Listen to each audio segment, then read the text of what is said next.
This is Kate Baconsale. You're listening to Baconsale. Begin the week with a friendly voice, a companion unobtrusive. Argues a bracket that's so inconclusive, and the goofy banter makes your morning mood. Up on your way, hit the open road. There is magic at your fingers.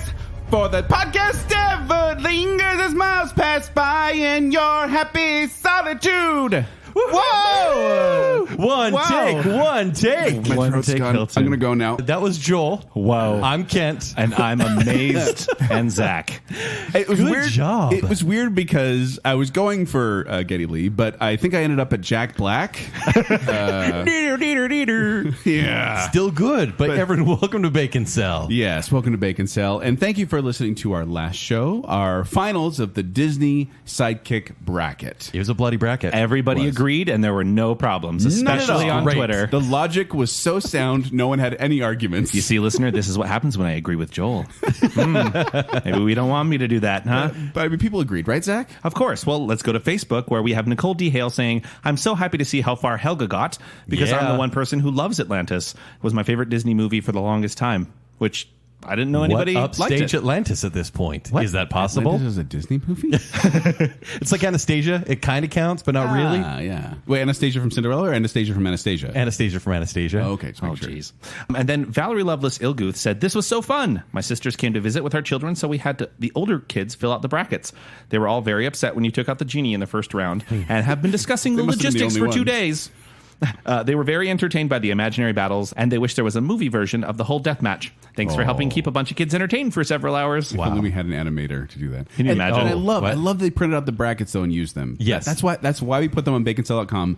Any of the tournaments we've done, you can go print out a bracket and hand it out with your families or at work or to your office mates in your home as you're working from home. Yeah. But it's fun to play, and so that's why we put them out there for you. And yes, I will be drawing Flotsam and Jetsam as Reverends. Thank you. That's all I wanted.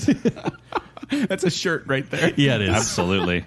And then we actually, there's a bunch of, I couldn't even go into it, but there was a ton of fun that we had on Twitter. So make sure you're following Baconsale on Twitter, because there was a ton of fun that we were having back and forth with Drew Cutler and Ryan Farron on Twitter. Yeah. It's pretty fun. Ryan Farron, huh? Yeah, Ryan Farron. He's a patron. But before we talk about that patron, let's talk about a new patron that we got. Absolutely. What? We have a new patron.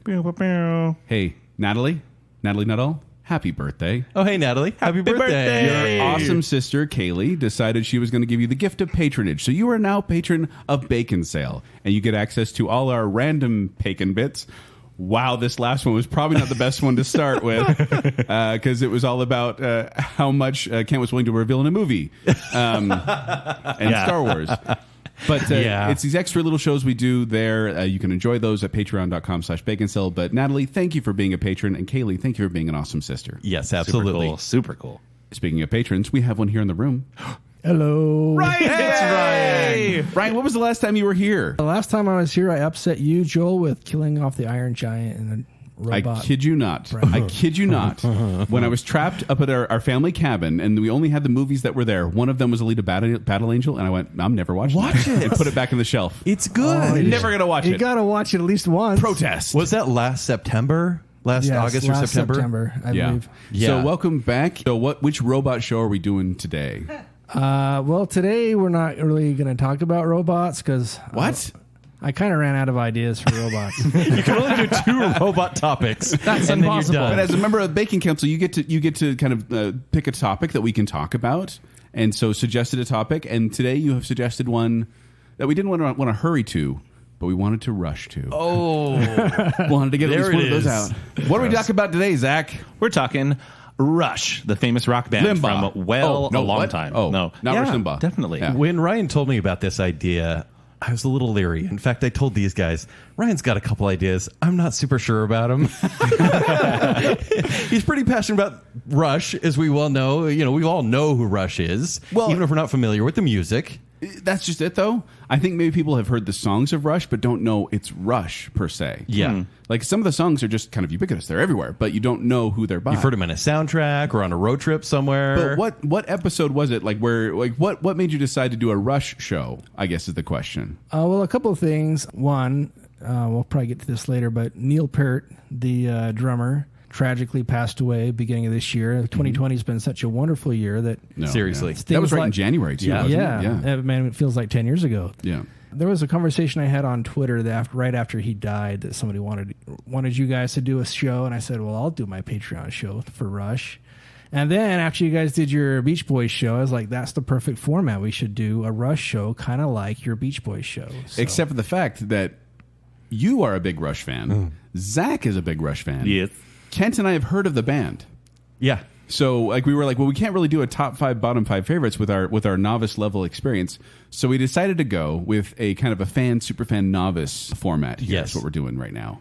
Also, we'd like to apologize if they've even made it this far to the women who listen to Baconsale, because Ryan, I'm not sure if you know if women listen to Baconsale. Thankfully, they do, but not this episode because it's about Rush. You I'm think making women like Rush? a sweeping generalization here. Well, I think that most of my episodes that I'm on are probably some of your least listened to. Robots and Rush. Who wants to listen to that? It's all our things. So From what I've noticed, like Rush is the Carl's Jr. of rock bands. Like you'll never see a woman in Carl's Jr. What? And I think it's rare, having seen some documentaries and some concert footage, seeing a woman in the audience at a Rush concert is incredibly rare. What? Well, Do you not think so? I don't know. I didn't get that vibe. Member of the band, the guitar player Alex, he said in an interview one time, when we started out, our fan base was 100% male, and now our fan base is 100% male. So, Really? yeah. I had no idea this was Yeah, like I mean, a there stereotype are of the band. certainly some. yeah, it is a but- big stereotype that everybody that goes to Well, this is a male. Let's bring it very, very, very, very, very, very far back. Yes. Who is Rush? Like, what is this band? So, do you want me to go? You want me to do it? So, You and Zach are the super fans, so you guys get to do a lot of the talking today, and Kent and I just going to make snarky Teach remarks. us. We went on Wikipedia for a lot of our information. Yes, a source of Yeah. all knowledge and truth, but it's not experience. You know, we're book Rush smart. We're Yeah. not street Rush smart. Right. Rush formed from the neighborhood of Willowdale in Toronto, Canada. So that's a Wow. way so back. wait, Way the back. Canadians? Yeah, so we they're- don't spotlight Canadian bands on Baconsale. But they're so nice. They are They so are very nice. Yeah. All right, so Alex Lifeson meets Geddy Lee in middle school, I believe, is when they first become friends. And Alex forms a band with two other guys that aren't Geddy Lee or Neil Peart, who joins the band later. The one guy, the bassist, he blows off a gig because he wants to go to some party or a dance or something. And so then Alex grabs Geddy to fill in. And it's him and John Rutsey. They form this band in Canada. They're, like I said, they're in high school. So they do a lot of kind of touring around local high schools and under 18 clubs because they couldn't play in clubs where alcohol was served or Because whatever. they're so young. Yeah.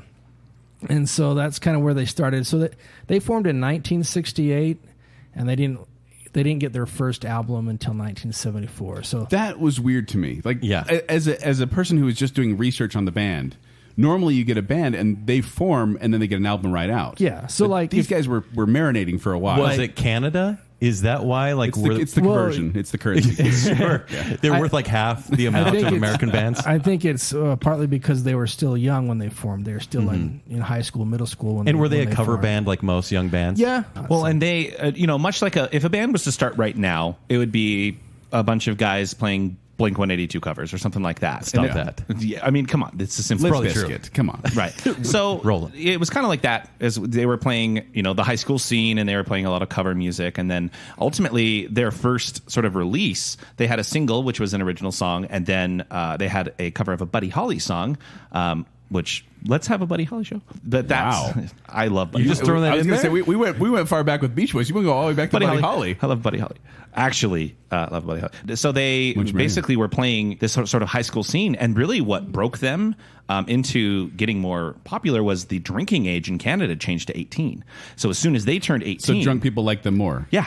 Well, basically, they could play in clubs. Yeah. And it's a different okay. scene. Because think of it this way. Lower your standard, get a little drunk. Yeah, Rush, this band that gets started, there's this upstart band that's pretty much in let's say the image of Led Zeppelin. Okay, so like They're playing- classic rock Yeah, epitome. classic rock. They're playing high school bands. Can you imagine dancing to like Led Zeppelin at at a high school band. I saw some footage, and it was like a class assembly. I think the students were maybe 16. Yeah. And Rush was up there, and it was some of the older members in Rush, and they're like, get ready to have some energy. And the class kind of just stood there blank faced, Yeah. but they were rocking out. Yeah. But then you take that and you put it in a club or a bar, Yeah. and it's a better energy because you're not there to just like dance. You're there to socialize, have a good time. So they were a better fit for that. I want to flash forward real quick because we're talking about this band who played high school gigs for like 4 years before they got an album out, or 5 years. And I was like, well, you know, how big is this band? I looked it up, and they rank Rush ranks 88th in the U.S. with sales of 25 million units in the country. This is just U.S. stuff. They have had worldwide over 40 million units sold as of 2017.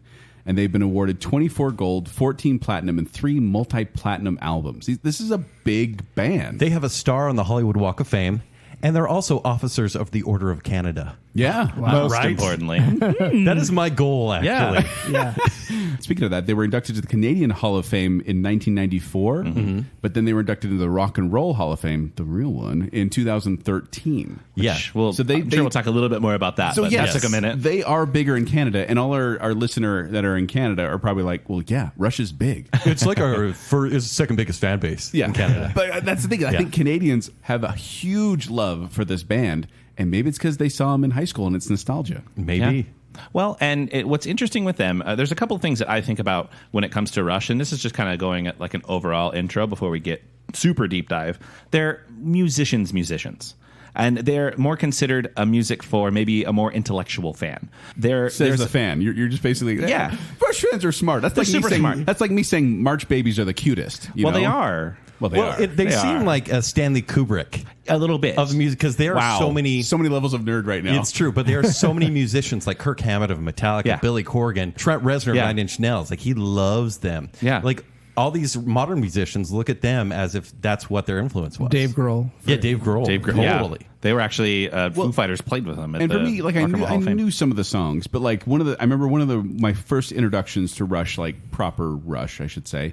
was Actually, let's go around and get our first introductions. Well, and I don't even know if this is my first because I probably heard like songs like Tom Sawyer before this and just like liked it as a classic rock song. Yeah. But I remember it was Bare Naked Ladies Grade 9. They sing this song called Grade 9 where they're talking about their experience in Grade 9. And at one point during a musical interlude, they break into doom doom doom doom. Yeah, they play bits of Tom Sawyer. And it was just one of those things where I went, what is this? I don't get it. Like, why are they playing this song in the middle of a song about their 9th grade experience? Yeah. And so I kind of looked it up and found out, they're playing a Rush song. Rush is a Canadian band. They're a Canadian band. So then I kind of had this connection between Bare Naked Ladies to Rush. Bare That's my Naked Ladies are connection. Canadian? Yeah. You didn't know that? We need to do a Canadian rock Alanis show. Morissette, Bare Naked Ladies. everyone knew that. Justin Bieber, She's not so polite. Drake. Okay, take it easy. All right, kid. So kind of going back to some of their influences, I kind of found it interesting that they formed the same year as like Led Zeppelin, who was an influence, and Yes, who was an influence. And I don't know how many people out there know who Yes is because they're another prog rock band. Yeah. But Save it for next season. Save it for our Yes show. Save it for your Yes Please show. no. But so I found it very interesting that they formed the same year as some of these big name bands, and they were influences of theirs, but because they didn't get a real start, like a professional start, until I decided to prepare for this show since I wasn't going to be able to do a lot of the research. I was like, I want to give Rush a chance, and with their Beach Boys show, I ended up listening to all 30 of their albums, their studio albums, and I said I'm going to do this with Rush. So I started with their very first album. Which was, like we said, 1974. It's just called Self-titled. Rush. Yeah. And I listened to all 19 albums, just finishing today. And one of the first things I said, do you guys remember one of the first things I said when I started this?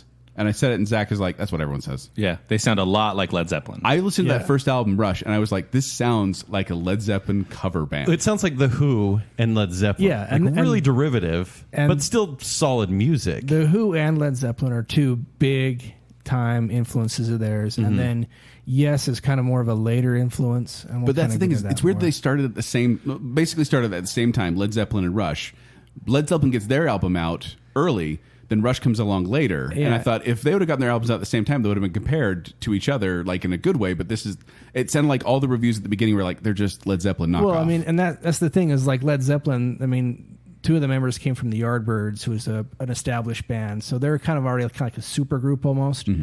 Rush was still in middle school when Led Zeppelin started turning out music. So All right. Okay, so that was a big influence. Yeah, so they're it like, was a we'll big carry off of that. Ken, what was your Rush introduction, or at least your early memories of Rush? Shout out to my friend Griff. It would be road trips with Griff. We'd go to like Las Vegas sometimes when we deal with breakups in college. And he'd be like, hey, by the way, he's a typical Rush fan. I love you, man. But, man, I love you, man.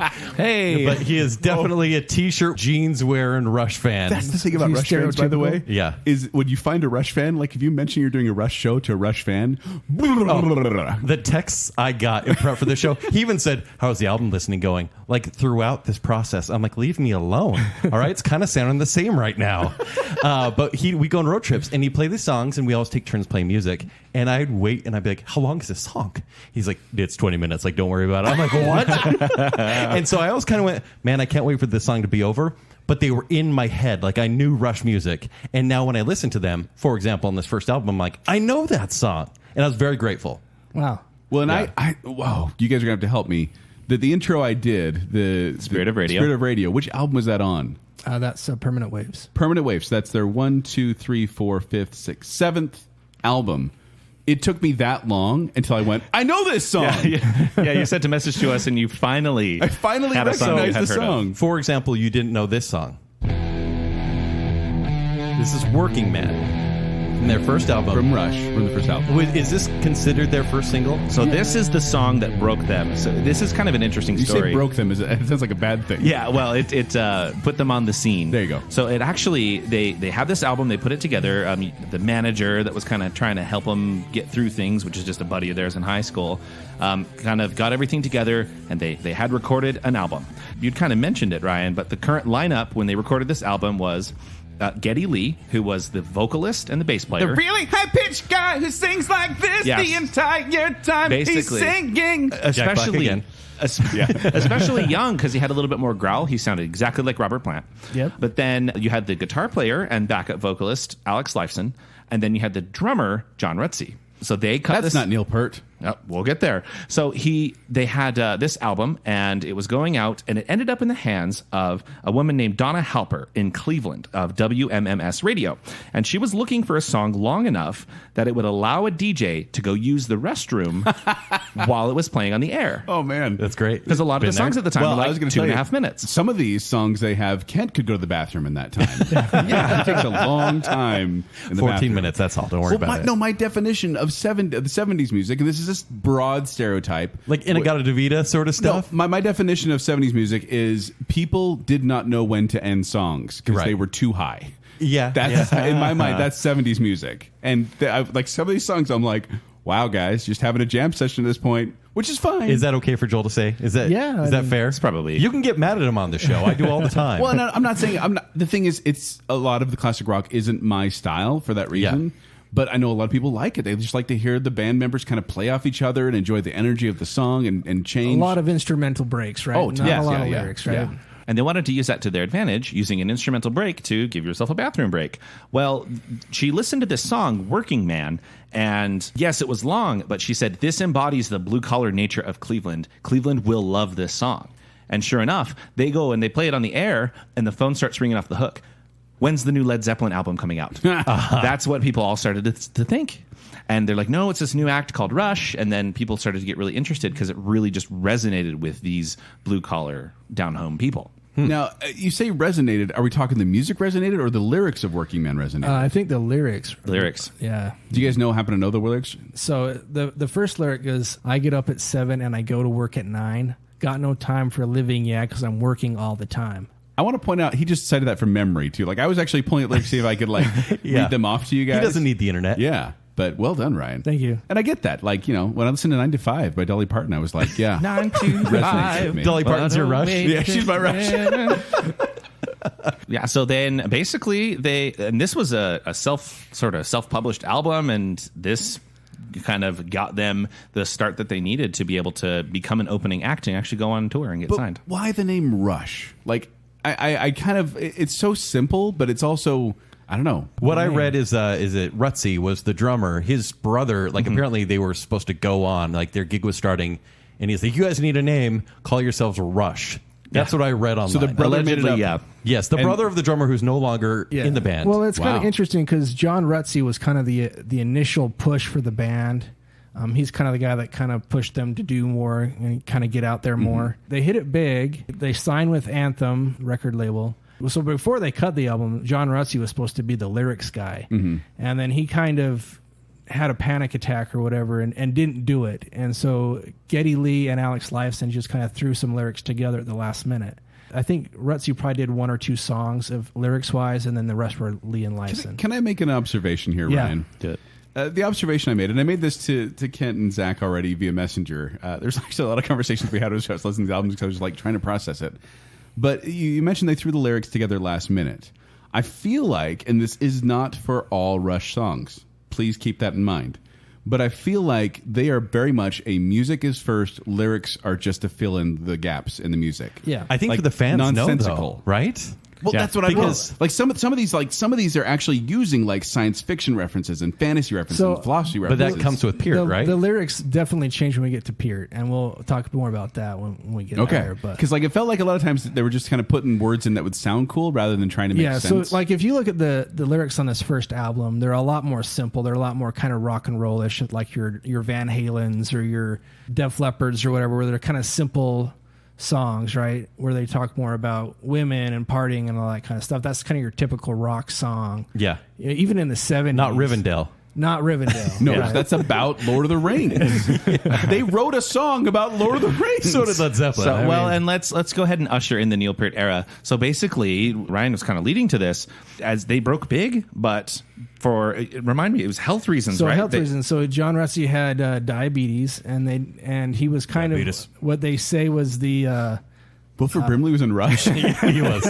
He's their manager. they said self-destructive behavior. He was known for his self-destructive behavior with on top of that with his disease that he failed to manage. Okay. They didn't think that he'd be able to handle the rigors of touring, and so the band agrees to split ways, and so they held auditions for a drummer. From what I saw and from what I read, they had 5 people come in Yeah. to audition, and I think it was Neil Peart came in. I think he was 4th. And there was this lanky guy that they really didn't like his look. They said he wouldn't fit in a rock band. Not that these two Yeah. look like rockers. Well, he was anyways. already in a band. Neil Peart Yeah. was in a band. It was called J.R. Flood. Yeah, that's and, right. And it's funny, Geddy Lee, who is not exactly a looker He himself. was in J.R. Flood. Which I We did that show in season 2, by the way. He said Geddy Lee said he looked kind of goofy, and Yeah. Alex thought he's not nearly cool enough to be in this band. Yeah, that's funny. He starts playing drums, and he's basically a prodigy. Yeah. And would we say there would be no Rush without Neil Peart? Oh, for sure. 100%. Yeah. He's by all accounts, from everything I can tell, considered one of the greatest drummers of all time. Rolling Stone gives him 4th greatest drummer of all Yeah. time. So What? Yeah. 4th greatest. He but- didn't even make top 3. I know, he's- rude. So Who he's got ahead of him? behind John Bonham of Led Zeppelin, and then Keith Moon of The Who, and then Ginger Baker from Cream. So those are, Okay. 3 big time. But Neil Peart comes in, and not only is he like a prodigy drummer, but he's also the lyricist. Like he came up Yeah. with. Because he's a nerd. Yeah. He Would you just say writes most of the all the lyrics time. though came from Neil Peart after he joined the band? Yes. Like what percentage would you say were his songs versus anyone else's in the band? 99%. Wow. So he's the Brian Wilson of the group. Yeah. Just saying. So Neil. What are you looking at me for all smug? It's kind of interesting story. Like Neil Peart, he grew up on a farm. So He Okay. had a farm implement store, right? And so this Corvette drives up in front of the store one day, and this record guy comes out and says, "We want you to audition for this band called Rush." And he's like, "Oh, okay." And so his dad was like really encouraging him to do it because that's kind of what he did his years through high school was just play the drums, right? He's like, don't work in the family business. Get out of here. He's like, this Save is your yourself. chance. When they finally meet Neil Peart, they notice that he's like this really book read kind of guy. He had all these books that he's been reading. And like I said, Lee and Lifeson were more about the music. They didn't really care about lyrics. And so they said, "Hey, you read a lot of books. Why don't you write the lyrics?" And so he said, "Okay, I'll do that." And so that's kind of history. right And there. keep in crazy. mind what's happening. They just have this album. They have this single that goes And big. they're about to go on tour, They're right? about to go on tour. They're going to be opening for a couple of different bands. Kiss. And including Kiss, who thought that they were just the Led Zeppelin of Canada. So Kiss said, "Hey, you're going to they? open for us when we tour Canada." Yeah. But they're like, "Hey, we just had to replace our drummer. You have like 2 weeks to learn these songs, and then we're going on tour. Oh, by the way, while we're on tour, we're noticing that you read a lot of books. Want to write the lyrics too?" Oh my gosh. And so they kind of really just threw this guy in. And it seems kind of, I don't know, this seemed kind of weird to me in the history. Maybe you guys can make sense of it. But it seemed to me that these guys formed a band and they were like, you do all the work and then we'll play it on stage. That's kind of what it felt like to me. That Neil Peart was like, they threw this all him at that point. It was like, I mean, they're you do all very the work. talented musicians. They are they? Well, yeah, I mean, are. because Lee and Lifeson, like I said, they're more the ones that write the music, and Neil Peart writes most of the lyrics. So most of the music arrangements and things are done by Lee and Lifeson. So essentially, and so Peart it does some of that. contribute. But. Peart is writing poems, and Geddy is making them singable. Okay, so So they're he plays Rush. the bass guitar and he sings in like ultra soprano. Yeah. So we have Rush formed at this point. Rush, as it comes to be known for the next 40 years, now exists. Okay. It's the end of the first movie. And there's 39 more movies to go. Exactly. And they start doing this thing kind of like how we talked about the Beach Boys. It was like an album a year for about a decade there. Yeah. So the next two albums are both released in the same year. So 1975, they release Fly By Night and Caress of Steel. And I don't know how many months is between those two. Fly By Night was written while they were on tour, doing their tour for their first album. So This song is called By Tor and the Snow Dog. By Tor, can you spell that, Kent? BY-TOR And the Snow Dog. and the Snow Dog. This was actually George R. R. Martin's first novel. Oh, by the way, if you want to hear the sampler platter of Rush, if you really want to understand Rush and prove Kent and Ryan and Zack wrong that women don't like this, you can actually find it at baconsale.com. We're going to put our Spotify playlist there so you can see it. So why a song like that? Like, why is that Peart's influence Yes. all of a sudden? definitely that's Peart's influence. So By Tor and the Snow Dog were actually two dogs that one of the stage crew or the roadies, I don't remember exactly who it was, they're his dogs that he took with him on the tour. Okay. And so By Tor, Biter, lives up to his name. He's kind of this vicious. I just got that. It's like we're playing D&D. Well, it I kinda am is. Bytor, the snow dog. So Bytor is this kind of aggressive dog and can bark all the time. And Snow Dog was this kind of more peaceful, white, Snow White dog. So- and they wrote a song about So that. fans are starting to see which direction their music is headed. Are they happy about it? I mean, at this time, Peart's probably reading a lot of fantasy novels, and so he wants to write Do his you know if the other guys own. were into fantasy too, or do they just kind of go with... I think they just kind of go along. If he comes in there's like, guys, I want to write a song about Rivendell, the Elven Kingdom, and they're like, okay, whatever, Neil, just right away. One thing I noticed and I love about Rush is they're not your typical rock band. They're like, the documentary calls them tragically unhip. Yeah. Like Yeah. throughout time. And Rush Look at was, a picture of them, and you'll understand what that means. Geddy Lee said anytime we went to the hotel room of Kiss, it was insane. It was always a show, and they were doing whatever they were doing. Mm-hmm. Meanwhile, they were very uncomfortable. It was basically me at a party. Rush was just sitting there going, I need to get out of here, because most of these guys, two of them, they married their high school sweethearts. Yes. Mhm. And on tour, just kind of hung out and watched TV in their hotel room. They were never the crazy partiers. And Neil would take his downtime and he would read. He would read more. Like, not your typical rock band No, from they the didn't 70s. do the. They never really did the rock star thing. Yeah. They would just Those kind of rock hunker stars down and and they're chill reading. out. They are the exact opposite of Kiss in that way. Which Yeah. I guess it makes sense why they lasted 40 years. And Kiss would like make fun of them. But Kiss has lasted about that long too. They shouldn't. Yeah. They shouldn't. They've had 19 farewell tours. Jeez. But yeah, the music then started to take on this different form, and again, it's getting more sci-fi based. They even tell a story where they played this new album, Fly By Night, for Paul Stanley of Kiss. He's the main lead singer, and you could tell he didn't get it. He just didn't. It wasn't because Kiss's music is very simple, and this was getting all crazy and storytelling, and so it was clear that they were forming a sort of a different identity and distancing themselves a little bit from that. One thing that was funny, one of the reasons outside of his health that John Rutsey left the band is because he hated touring. You know who else hates touring? Neil Peart, the guy that replaced him, totally hates touring. Just that's why. But they toured all the time at this point, right? And they would continue to. I mean, we're talking 200 shows a year. This is easy. the band to see while touring. Yeah. Oh yeah. By the way, Ryan, how many times have you seen these guys in concert? I'm not sure. So I've been to every tour since 1997. Can we say more than 12? Ballpark. So let's count them.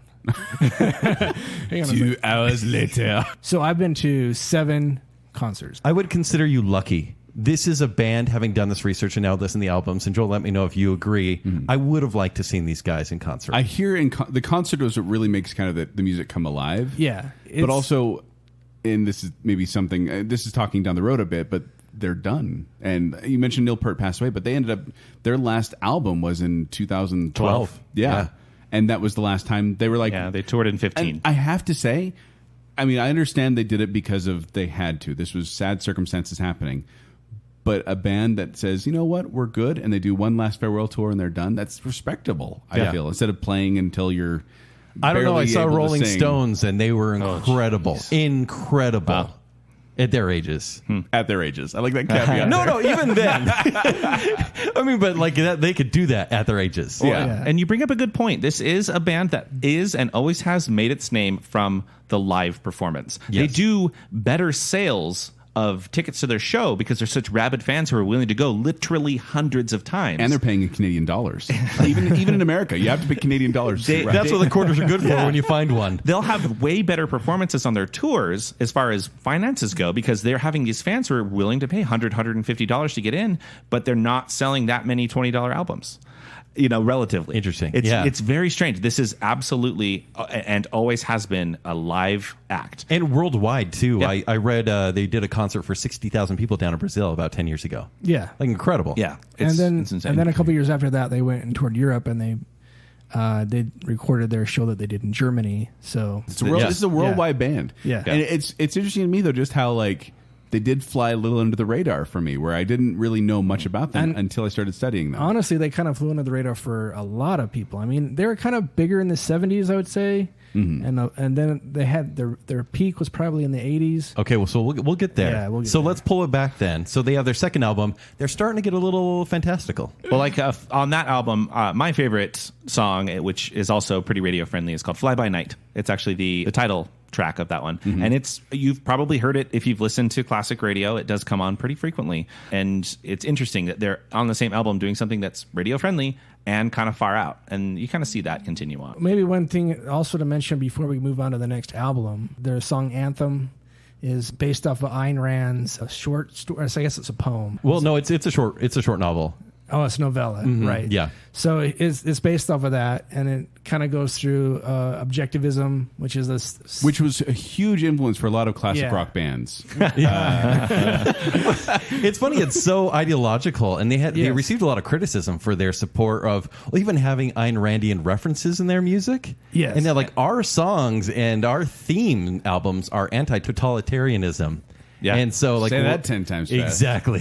so it is a theme that comes up a lot. This really only gets kind of more ingrained in them. And in a couple albums, there's a whole A side of a record based on the Fountainhead. So let's go ahead and go on to the Crest of Steel. And so this is do where we have to?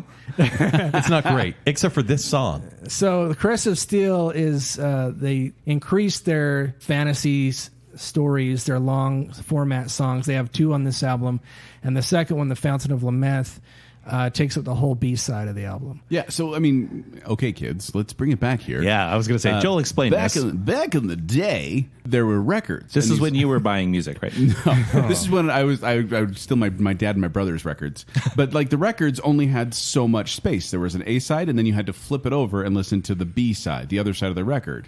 Picture like a compact disc or a DVD that you had to turn over to get the other side of the story. And they only had so much space.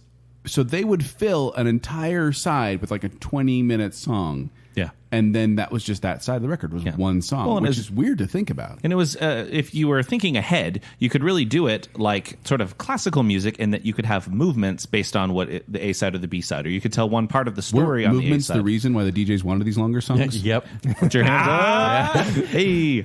But so at least for me, you kind of like to see what was the theme of the A side or the B side or whatever. It's kind of, it's and a fun I just think nerdy and brush there thing. were, Guys, some of these songs really we're losing did. the men now. We're losing the other half of the audience. I just want to say that some of the songs on that album really did kind of like speak to me. In particular, the one "I Think I'm Going Bald."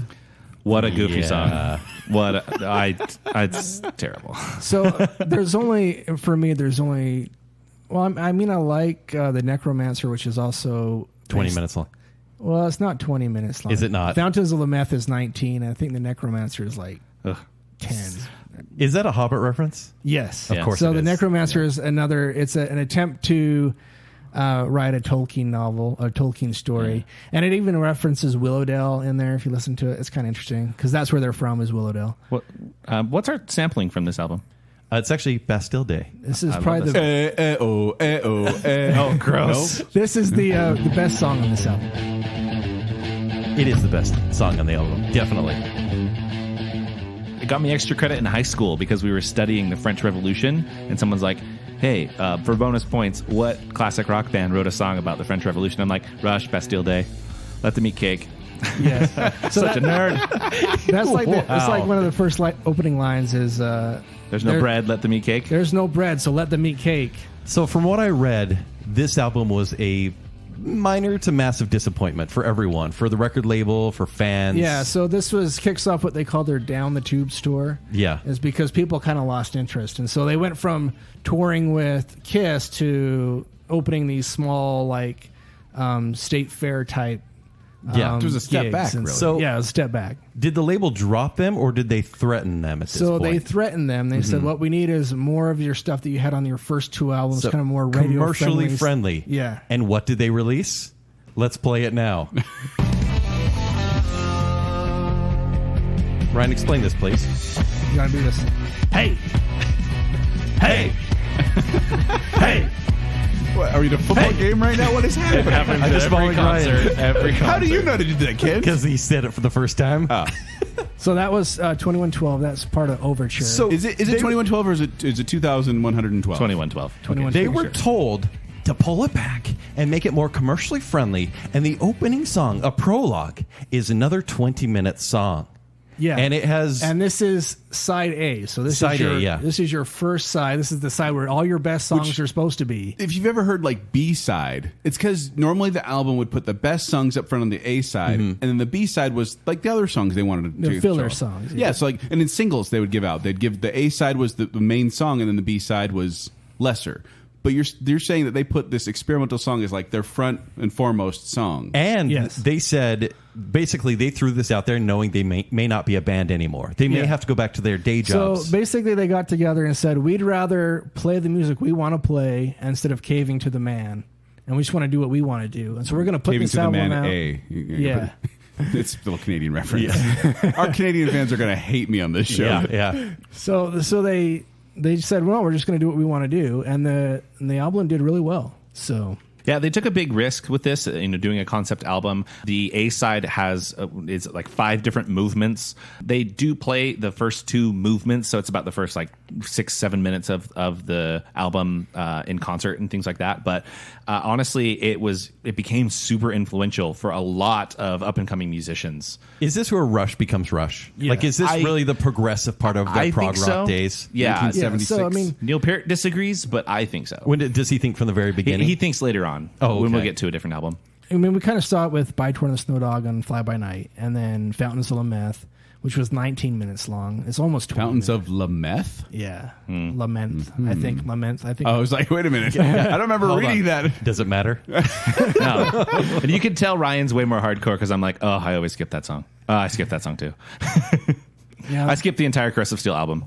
You do. Bastille Except is for good. Bastille Day. Yeah. Well, I like Lakeside Park on that one too. That's pretty good. That's the other one All I right, put Joe, on my we're not playlist. moving back. We need to move Yeah. forward. Okay, moving moving forward. For the audience. So the A side of 2112 is this 20-minute epic that tells a really interesting story, and I highly recommend listening to it if you are interested in Rush. And you're under the influence. And well, that's what the B side is for, including there's a song called "Passage to Bangkok," which I won't go into on this show, Passage this very to Bangkok. family friend show. Hard man humble. So I would say that Passage to Bangkok is kind of like their Surfin' USA. And in Surfin' USA... Excuse me? I've never heard this song in my life except for... If the other day everybody for the had first a time. passage to Bangkok. So in Passage to Bangkok, or sorry, in Surface USA, the Beach Boys are talking about all the great places to surf along the West Coast, right? Sure.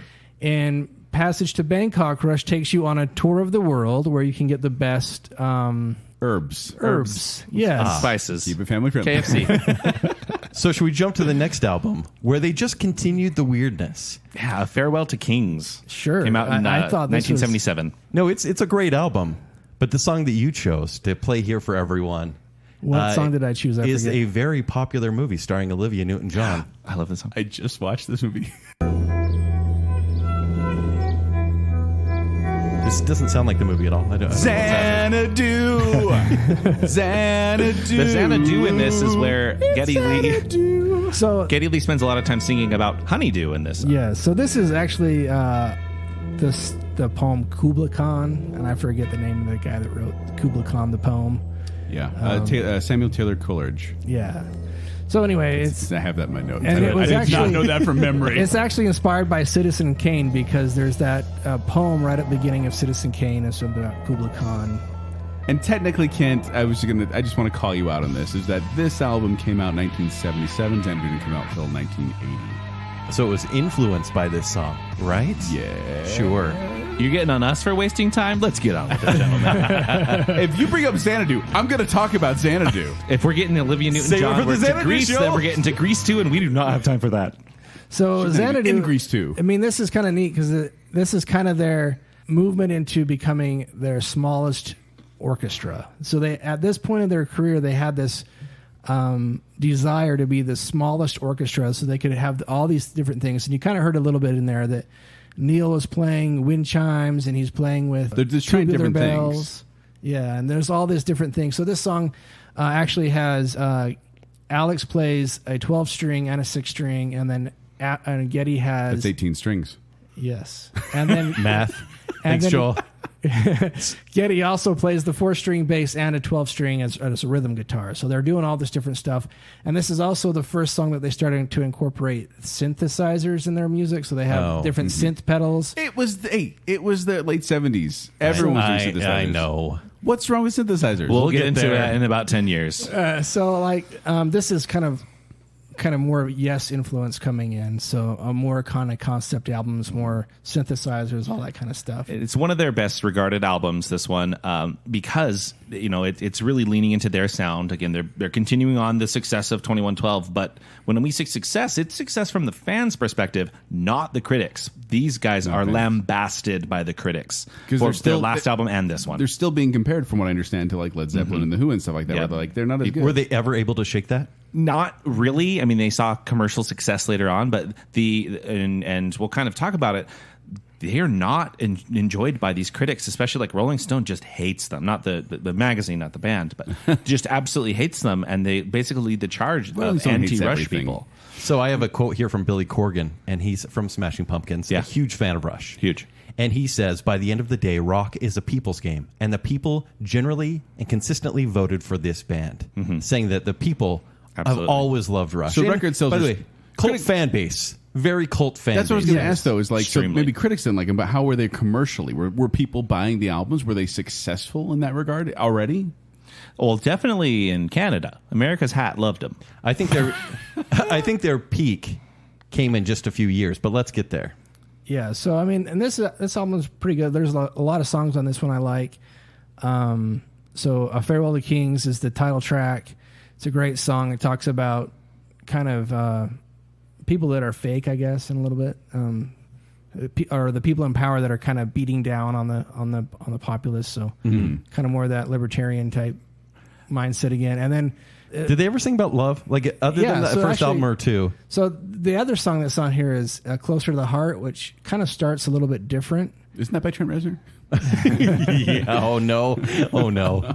"Closer to the Heart" starts off with "The men who hold high places must be the ones to start to mold a new reality closer, to the heart." So Another very popular Yeah. like classic rock station song. yeah, and it's only 2.5 minutes or almost 3 minutes, so it's kind of your more typical. They weren't even trying. Yeah, it's like so. And actually, Neil had help writing the lyrics on that song. So Hemispheres is the peak of their kind of progressive sound. So progressive rock. Maybe we ought to define what that is. I don't And know. let's play a clip of this as we're Okay, explaining go that. ahead.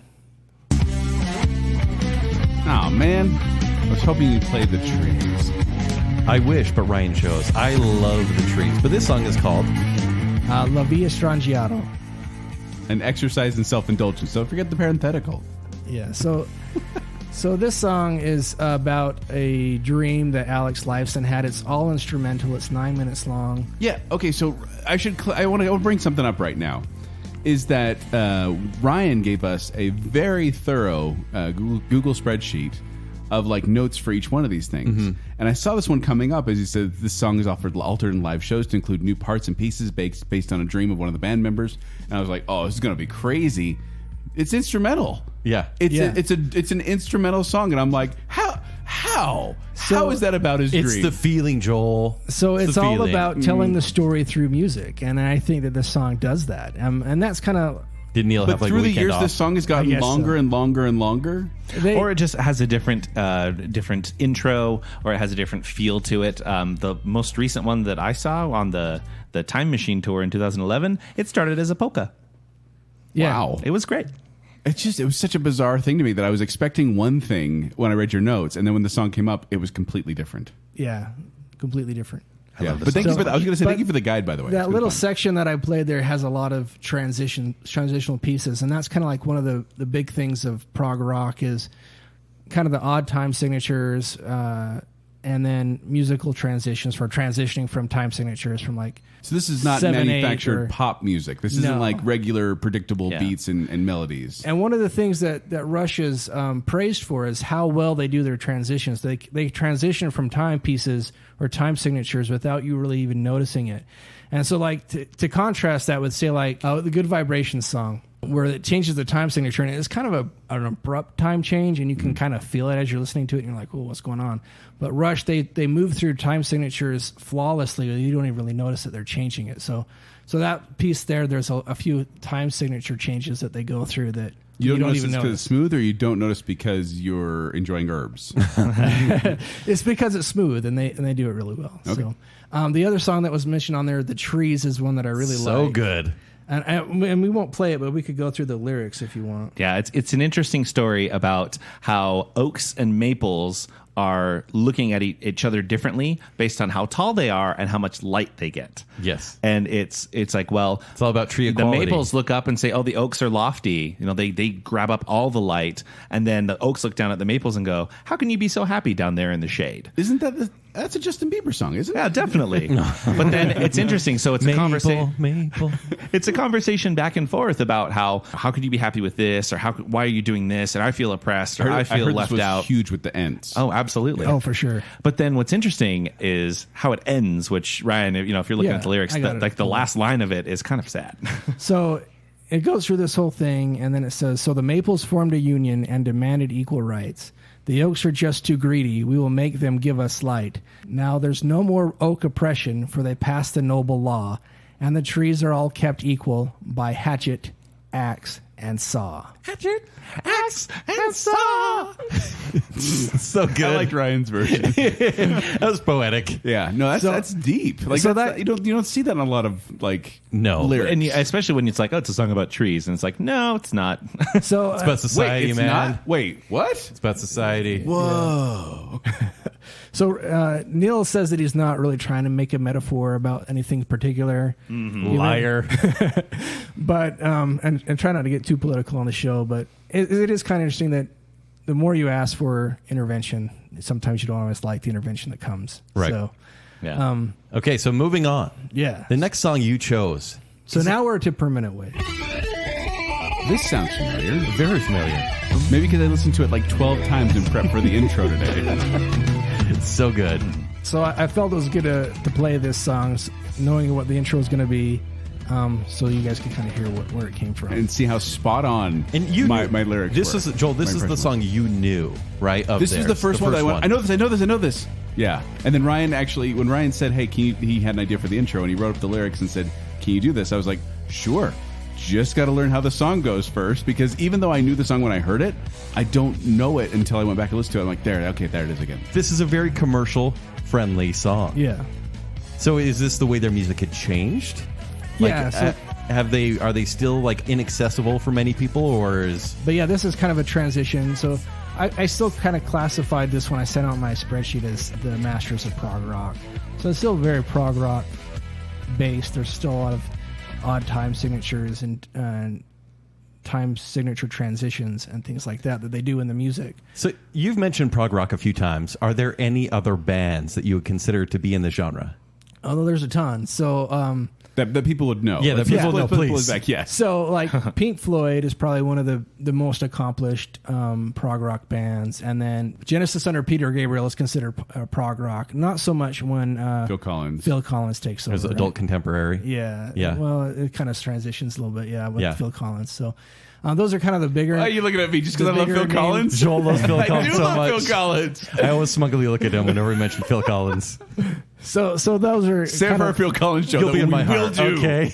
So those are kind of more famous ones, and then some more contemporary prog rock bands are called Tool. It's probably prog rock, and then Muse. Are they contemporary still? Well, more 90s, I guess. Okay. Yeah.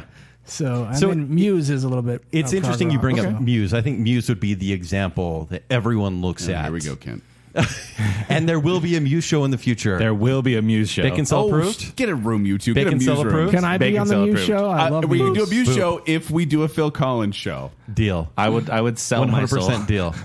Because Phil Collins. I want to bring this up because we talk about Rush being derivative of Led Zeppelin and then becoming their own sound. Muse was derivative of Radiohead when they first started. That was Yeah. all the criticism that was laid against them, and then they became their own thing, and I think even transcended Radiohead. Easy. Save it for the radio. Okay, I'll save it for the Muse show. The But I do Radiohead think- guys are not going to like you. I think and they're very vocal, the 12 of them. I just think the path of these bands is very similar. Prog rock is a tough genre to kind of stand alone in. Yeah. Well, And I mean, maybe not it's- always be loved because they do Prog rock, change styles. progressive rock is you're trying new things, Right. And some things stick, and some things don't. Some albums don't. exactly. So the interesting lyric in Spirit of the Radio is it's all about the radio, right? Music. And there's a line in there in the second verse that says, "And one likes to believe in the spirit of music, but glittering prizes and endless compromises shatter the illusions of integrity." Once again, that was from memory. That's so Rush, Yeah. right? Like they Yeah. never sold out.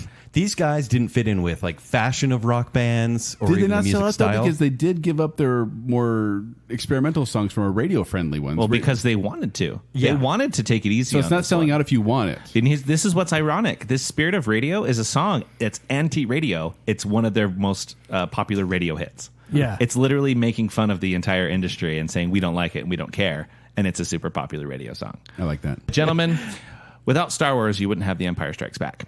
Without Permanent Waves, you would not have the next album, which is Moving Pictures. This is the pinnacle of Rush. The in my pinnacle of opinion. Rush in 1981 is the pinnacle of Rush. Yes. But let me play you the song that Ryan chose from this album. Okay. Long time so yeah. Na, na, na, na. I think this is on the Encino Man soundtrack. I think it really is. Ryan, why YYZ, the song? So Because it's on Rock Band, Kent. So YYZ is how you're supposed to pronounce it. 'Cause They're it's- Canadian. We're in America. Wow. So Is it yeah. because their music only appeals to the Y chromosome? Is that what it is? Oh, so YYZ is actually Yeah. I get you. Yeah. it's actually the 3-letter code for the Toronto airport. And so when Neil was in the Toronto airport waiting for his flight, he heard the Morse code for YYZ come across, and he thought, "Hey, that sounds like a good beat." And so he put that. So that first little ding, ding, ding at the very beginning of that is the Morse code for YYZ. Wait, so this album, Moving Pictures, I've heard of this one. It seems semi-popular. Yeah, this is their best-selling album of all time. Yeah. Why? What? What's on it? So you got Tom Sawyer. There you go. Red Barchetta, Limelight, and YYZ. Those are kind of the big. And who doesn't love Tom Sawyer? It's an amazing song with lyrics such as "Catch the witness, catch the wit, catch the spirit, catch the spit."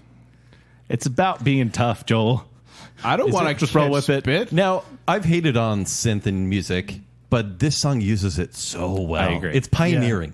in This synth is rock. where we strike a good balance of synth, which, by the way, I don't know if we've mentioned, it's Geddy Lee, the bass player and singer, who also is the keyboard player doing all of the synth stuff. Yeah. So he is busy. And apparently in concert, they play just as the album is. And so Yeah. they have Yeah. all the instruments or MIDI keys yeah, and whatnot. and it's very interesting. So what they'll do is they'll go into the studio, and like you mentioned, they're a small orchestra. They're a 3-piece outfit that makes this They don't big have a sound. touring band with them? No. Wow. They are just, it's the three of them, and they put this stuff together in the studio. And then it's like a game to them.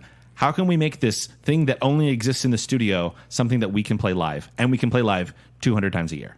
Yeah. It's pretty slick. So they have a lot of foot pedals that they play. It's kind of neat to watch them play because, like, both Alex and Geddy will both play foot pedals and bass, and then Geddy's also playing foot pedals, bass. He's singing, and occasionally he's playing the notes on the synth. So yeah, he'll like tap his bass guitar with his left. He'll play the synth with his right. He'll hit a pedal and he'll sing. It's bonkers. Well, and the thing is, if you don't know who Rush is, you'll probably recognize Witch Hunt Part 3 of Fear. No, wait, no. I meant Tom Sawyer. Yes. Off this album. Tom Sawyer is one of those most recognizable songs by them. Yeah. But I will say one of my other Rush experiences was in the movie I Love You, Man, 2009. They have a character. It's Paul Rudd and why can't I remember his name? Jason Segel. Yes. And he's looking for Paul Rudd's looking for a best man to be his friend at his wedding. And he finds Jason Segel, who's obsessed with Rush. And then he introduces Paul Rudd to Rush. And it also introduces the audience to Rush. And the song Limelight is prominently featured in the movie I Love You, Man. And that was one of the things where I heard that and had a connection to Rush. Like, wow, that was one of the first times I kind of went, wow, people are really, really into this band. Like, really into this band. Yeah. And so that was one of my experiences. And it plays in on the joke of who their audience is. It does. But this album hit number 3 in the U.S., multi-platinum U.S. and Canada. Yep. There's probably no real decline unless there is, but this is the peak for sure for Rush. This is the peak. This is the album, and I mentioned it earlier in the show. This is the album where Neil Peart says Rush became Rush. Well, and this was the culmination of what they had worked up to that point. Full confession, I was not really enjoying my journey through all 19 studio albums until around this point. In the 80s, they turned a corner, and I went, okay, this does not sound as grating to me and my poor wife. She did mention she was like I really wasn't liking it for a bit there. She was in the house as I was listening to it. But see, I'm almost opposite of you, Joel. It was the album after this one is where I stopped liking it as much. And I'm the same way. Like this early 70s stuff, yeah, very Led Zeppelin. But then the next couple albums are great. And then after this is where I start to fall off. So before we move on, one of my favorite albums was Power Windows? Is that bad? No, or is that still in the good era? It's in the middle of the bad, but it's still okay. Yeah. Okay.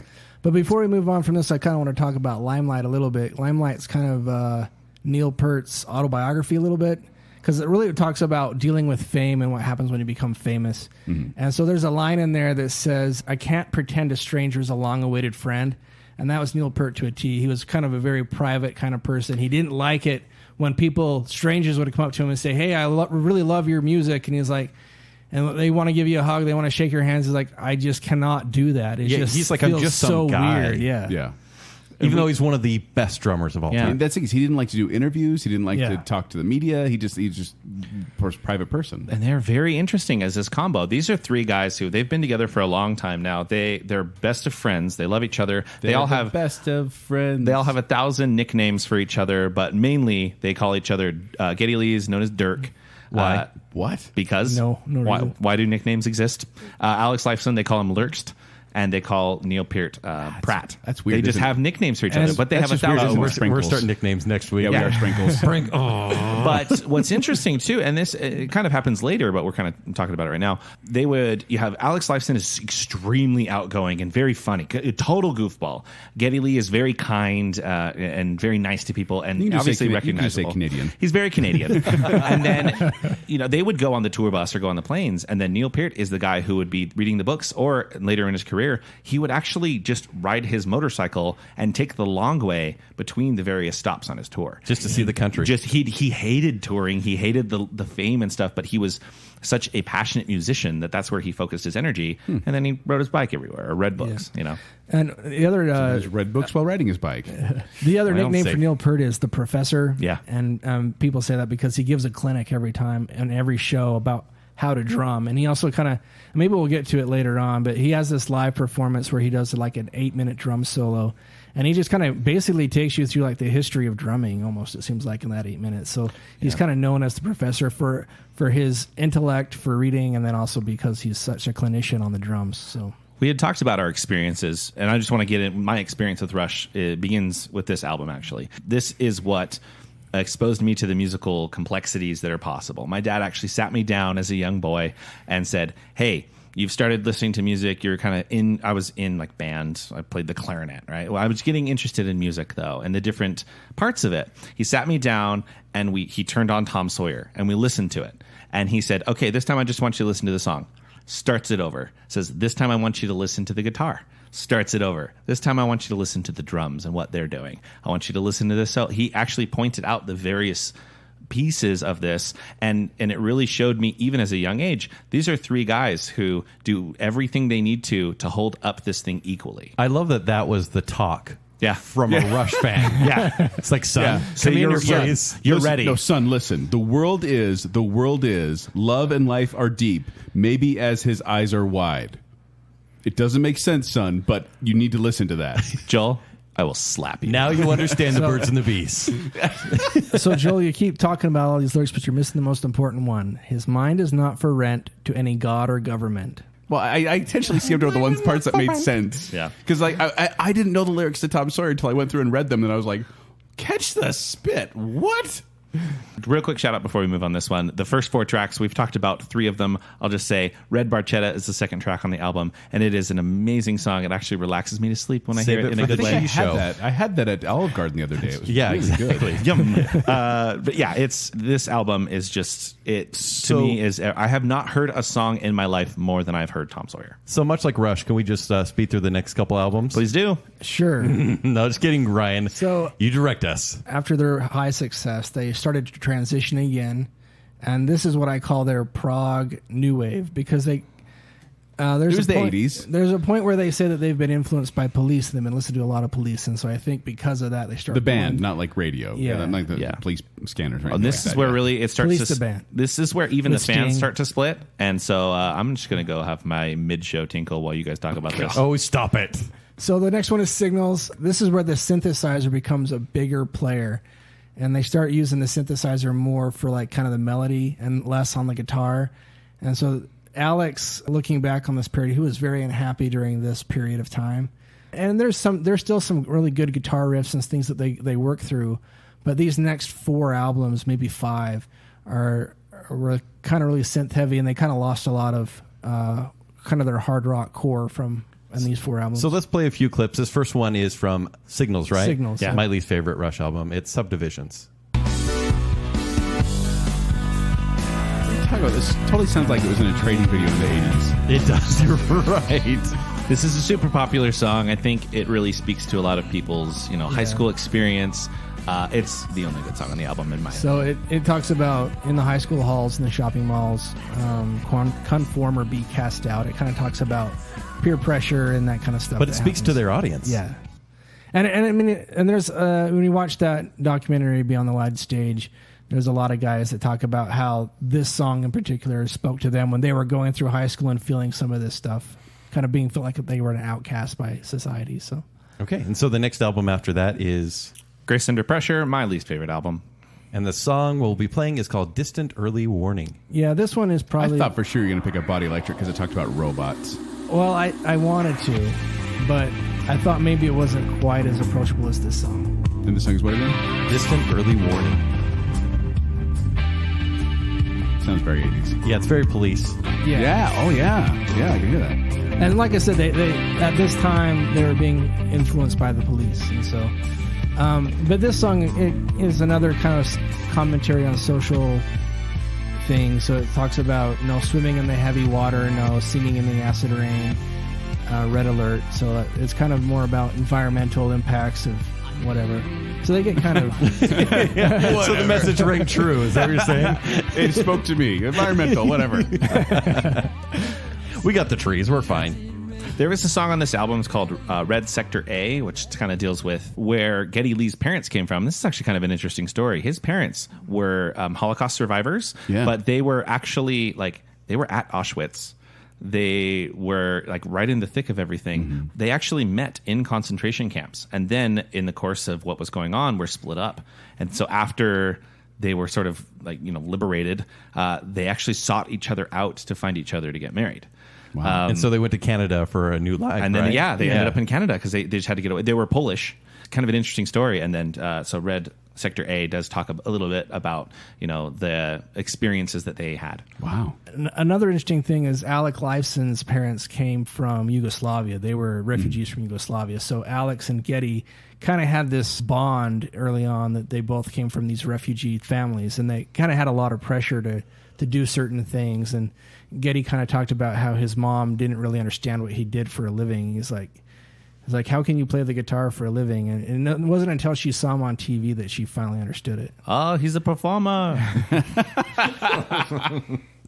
All right, so the album that follows that is Power Windows. I don't know why. I don't know why this one, but this one really stood out to me. It's kind of because I say this once again with all the love in my heart. A lot of these just kind of turned into background noise with whatever I was doing. Nothing like jumped out and hit me. And then Power Windows, I was like, I'm liking this one, and kind of just stopped what I was doing and paid more attention to it. And this is fall of 1985 when it comes out. And the song we have to play is Manhattan Project. Imagine a time when it all began. So you're liking this stuff right here, Joel. Well, okay, I have a huge love for like synth pop kind of stuff, Yeah. and dream pop, and this definitely had that kind of feel to it, that more ethereal kind of dream-like music to it. And I don't know why, but this album in particular, I liked The Big Money as it came out. That first song that came out, I was like, it caught my attention.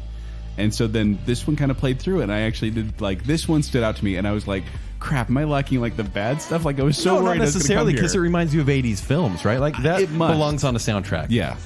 And it was funny because, too, my wife, she thought I was angry or something when I was first listening to the 70s albums, because I was just listening to these. Because it's being pummeled. Very in your much. head. I was listening to it loud. I was in like kind of the room, just like working during the day. And then this one came on, and she was like, "Oh, this isn't too bad." And I'm like, "Yeah, I like this one." Hi, honey. Yeah. So Yeah. this I'm one- feeling better now. So the Manhattan Project is obviously about the building of the atomic bomb. And Of course it is. With a beautiful song like that. Yeah. Of course, Rush will change it to the building of the atomic and it bomb. goes all the way up, and it talks about the pilot of the Enola Gay flying out of the shockwave on that August day. It talks about the dropping of the bomb, and the Big Bang took and shook the world. And then after that is Hold Your Fire. Next album.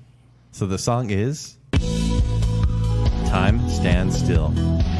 This also has my Tormented Soul crush, Yeah. Amy Mann. Yeah. I love Which I reference with. This so- is a bright spot in a dark period. I love this. So I put this song on there just because she's on there singing The backing music video track. is one of the weirdest I've seen. Yep. Like, so poorly filmed, but Amy Mann is in the song, and so it makes it amazing.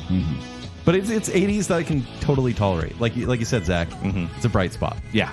This song's great, but this is still, I call it their Duran Duran phase. Which isn't a bad thing. But not when from your They do sing a Bond song, Duran Duran does. You get after Duran A View to a Duran. Kill, Yeah. one of their best. That you're bashing on them. Yeah, and they're runner-up How in dare our you bash on 80s, Duran 80s Duran. bracket. But is Duran Duran a Led Zeppelin spinoff? No. Again, it's the thing where they change so much that you're just bound to lose some fans. Now, this is a hardcore fan base, so there were people who are just ready to go on this journey with them. Okay, so speaking of this, did they lose fans at this time? Did they pick up new fans? Did it make up Were for people it? disappointed with them changing their genre? No, I don't think so. The hardest of the hardcore now. Yeah, I mean, there's definitely some that kind of maybe came in along Permanent Waves and Thomas Sawyer that probably dropped off after this, or there were some that were back from when they sounded more like Led Zeppelin that probably dropped him, some other time. But that's that kind happens. of the thing is they were never really satisfied with just being one thing. They were always looking to do something different and progress musically, and that never stopped. They always just did it throughout their whole 40-year career. They definitely lost me in this period, except for the fact that I still wasn't alive yet. Wow. Okay, Zach. You hadn't had the talk yet. Next up, 1989, we have Presto. One of the weirdest album covers, I want to point out. Yeah. A bunch Yeah. of rabbits on a hill. Not that their album covers were ever really normal. Well, they're coming out of a top hat, so Presto's magic. I know, but it's just one of the things where I kind of went, this seems very gimmicky. This is super chill. Whoa, take it easy. What just happened? Oh my gosh, it's almost like I get it now. they remembered they're a rock band for a second. What's this track? This is called Show, Don't Tell. And so this is a kind of a return to form. So Alex, after complaining to Geddy incessantly about the heavy use of synthesizers, Because Geddy was all about it, right? yeah, Geddy, he liked the easiness of the synthesizer and how much he could get out of it, right? And it's just kind of an easy tool for him to Such use. a bass player. I get to play the melody now. Guys, low maintenance, whatever's cool. So this is more of a transition back to their hard rock roots right here, and this is the kind of the start of that. And so this one has a mix of hard rock and kind of synth pop, synth rock, I guess. I definitely like 2 tracks on this one. I like that one. I also like the title track, Presto. But this is actually considered by a lot of fans to be one of their worst still. But I actually like this one much more than most people. So this is like the 5th album in that series where it's more synth heavy. But it is, as you with this first song, you can see that they're starting to transition back to that hard rock. That moves us into 1991's Roll the Bones. 90s. Now we're in the 90s, boys, and I'm officially alive at this point. I'm 1 year old! Yeah. All right, the song is Dreamline.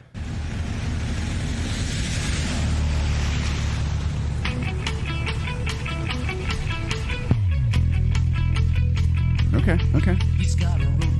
So it does have the transitional, like, you know how the late 80s, early 90s kind of had the same sort of sound. Mm-hmm. It was just about to be grunge, but it wasn't quite there. Mm-hmm. Yeah. This has that feeling for me.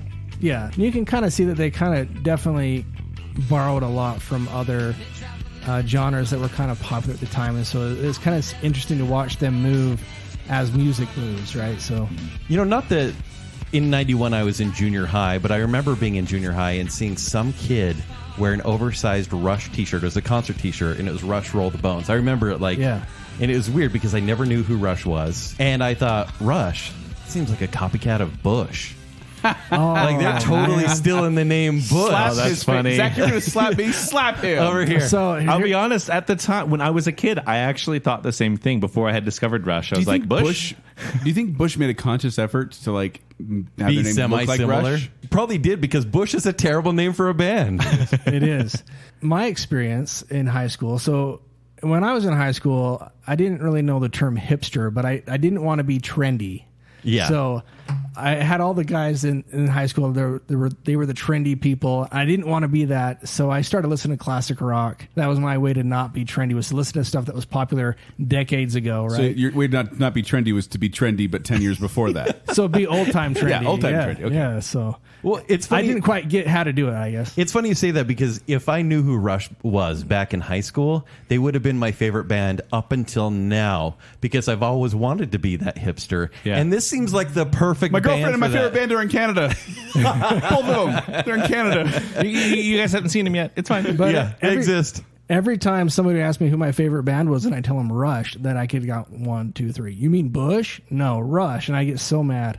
Okay, so who introduced you to Rush? So I think I heard it on a classic rock station. I heard Tom Sawyer. So it was just you. And then I found out that my brother had Of course it was a Chronicles. brother. Yeah. My older brother is like 9 years older than me. He had the Chronicles CD, which is their greatest hits from like up until Presto. Mm-hmm. I borrowed that from him and I listened to it and I absolutely loved it. And so then after that, I was like, okay, I'm going to start just buying all the albums. And so that was my goal, was to collect all the Rush albums I could. And so I went through and got all their albums in order and listened to them. See, that's cool. Like, I would break into my older brother's room and he had Erasure CDs and tapes. And Rebellious. Rebellious, the Erasure. I'd be listening to Imagination. That was my sister's. Ship of Fools. Yeah. That's a good influence right there. I actually, my notes on Roll the Bones as an album are, it's just so aggressively 80s. Even though it came out in 91, Yeah, it to still me has it's that aggressively feeling, yeah. aggressively 80s. I mean, it's 91 is still a transition. It's I mean, basically- you're yeah. still the 80s in 91. Well, isn't it Canada's like a few years off of what the Actually, Conversion rate. 12. It's 12 years off. Robin Sparkles? Next up, we've got Counterparts in 1993, which honestly, some people are call this album even grungy. It's interesting because Grungy? Yeah, the I producer. did not get grunge from this. Well, the producer on this one basically said, "No, you don't use effects. No, you don't use synth. You pick up your guitar. You play your guitar. You're a rock band. Be a rock band." yeah, so no pedals, no synth pedals on this album. So the song is Leave That Thing Alone.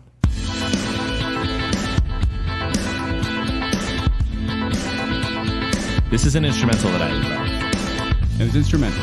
Meaning, no lyrics. So there's that beat, that bass line right there. It's really nice. Yeah, the funk beat right there. Yeah. Okay.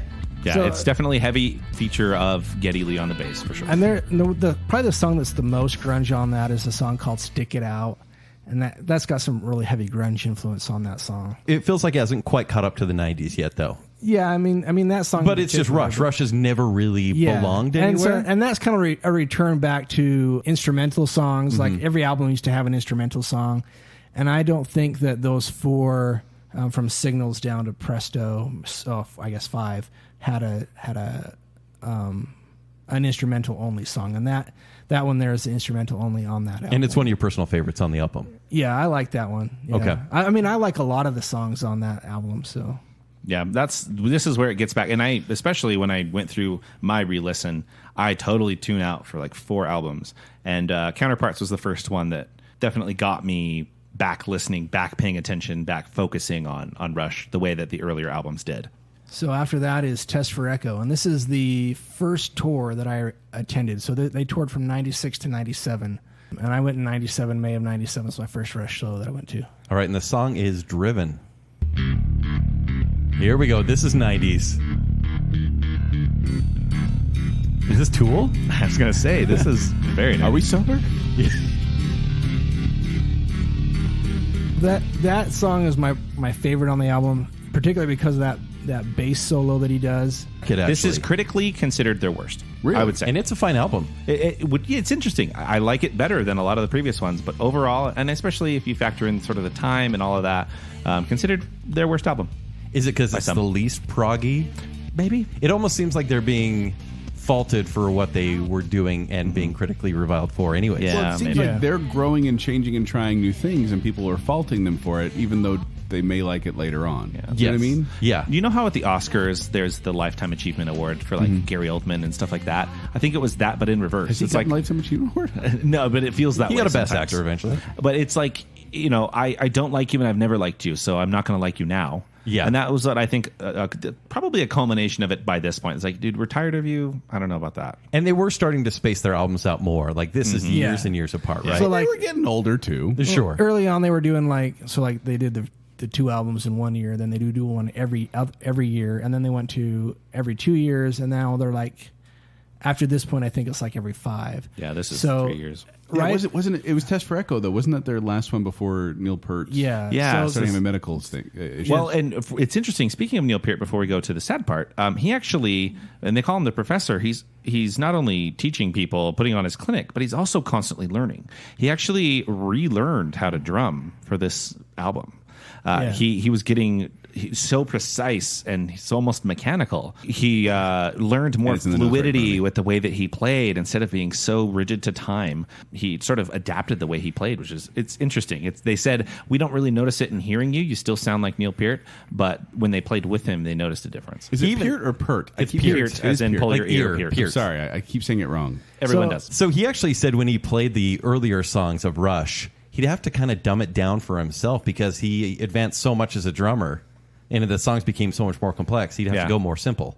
Well, he was used to playing. He was playing with click tracks. Yeah. Again, he was precision, and he wanted to loosen up a bit. But then moving into this is one of the biggest stretches between albums. So it's from 1996 to 2002 because there was some pretty intense tragedy in the band. Neil Peart's daughter passed away in a car accident. His wife passed away from cancer, and he said, "Consider me retired." He needed to take some time, and then he ended up taking, I think it was a motorcycle trip. Yeah.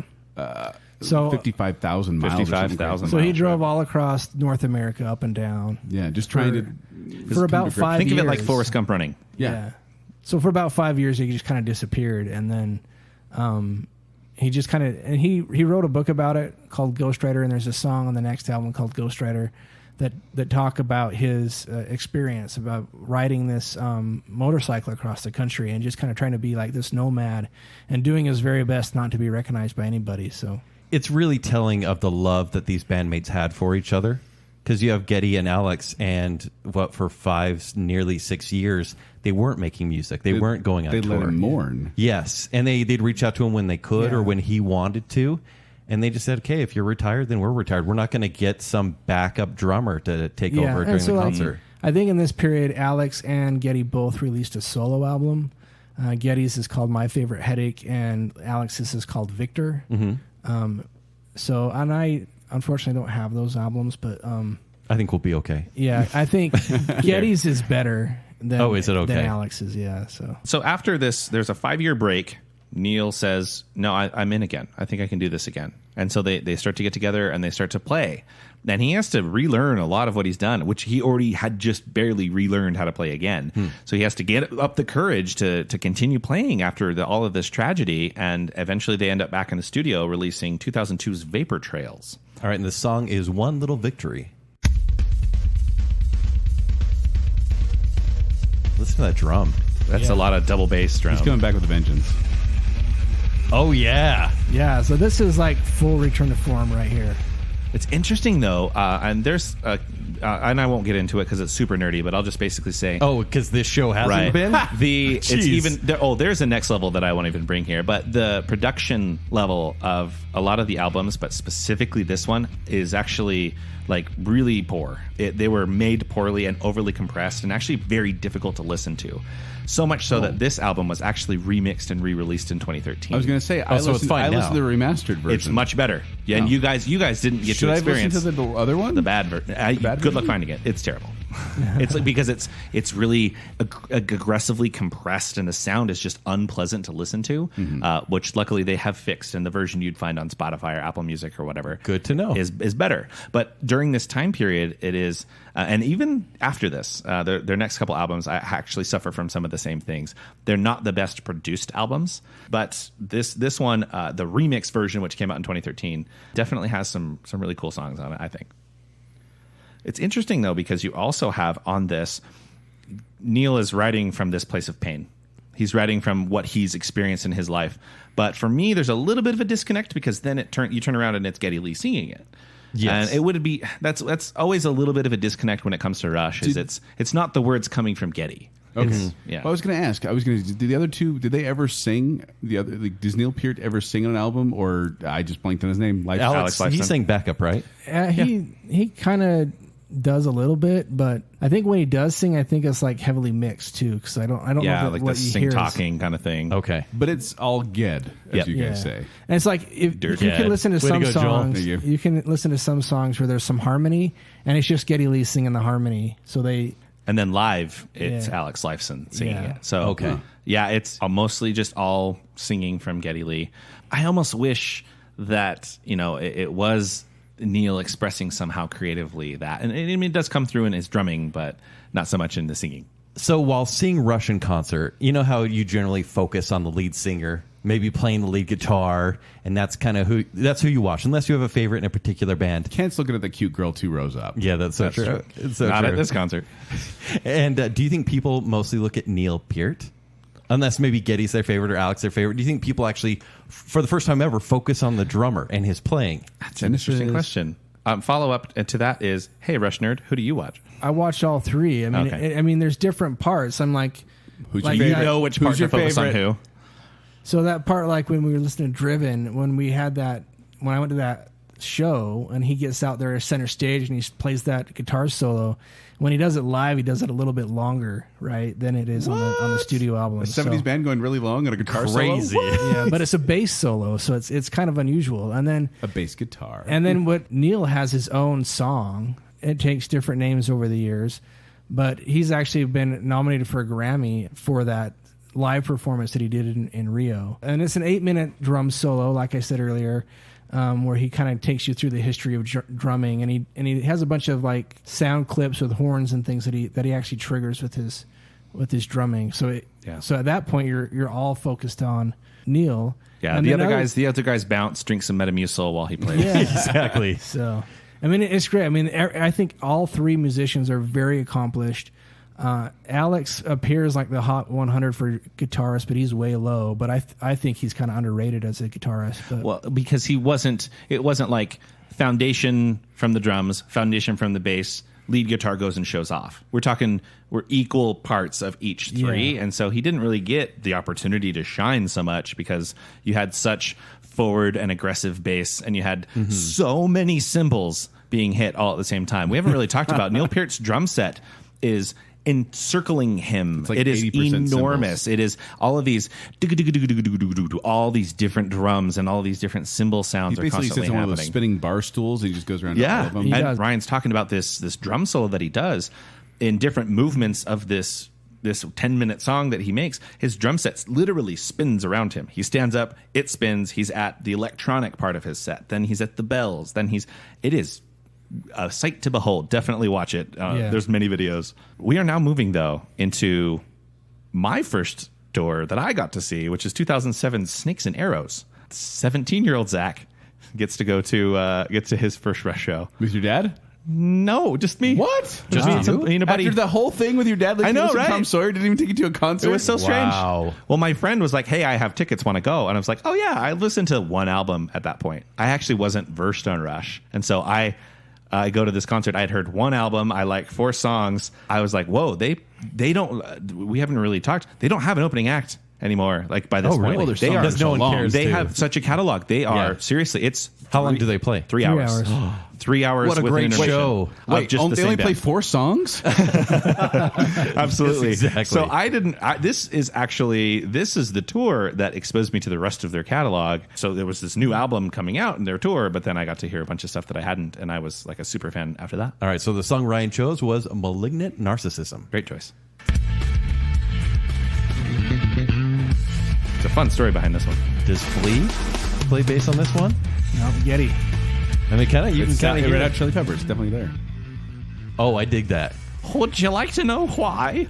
Oh, no. Go for You're it. going to All tell right. me anyways. First of all, Flea, you mentioned Flea, very popular slap bass player. Yes. He plays it in a different style. Geddy Lee plays in what's called finger style, which just means he has really, really strong fingers. We'll just leave it at that. But he was goofing around one time in the studio, and he always had different instruments and different things that he would noodle around with while he was recording his vocals. He'd have to sing a little bit and then rest. He's old by this point.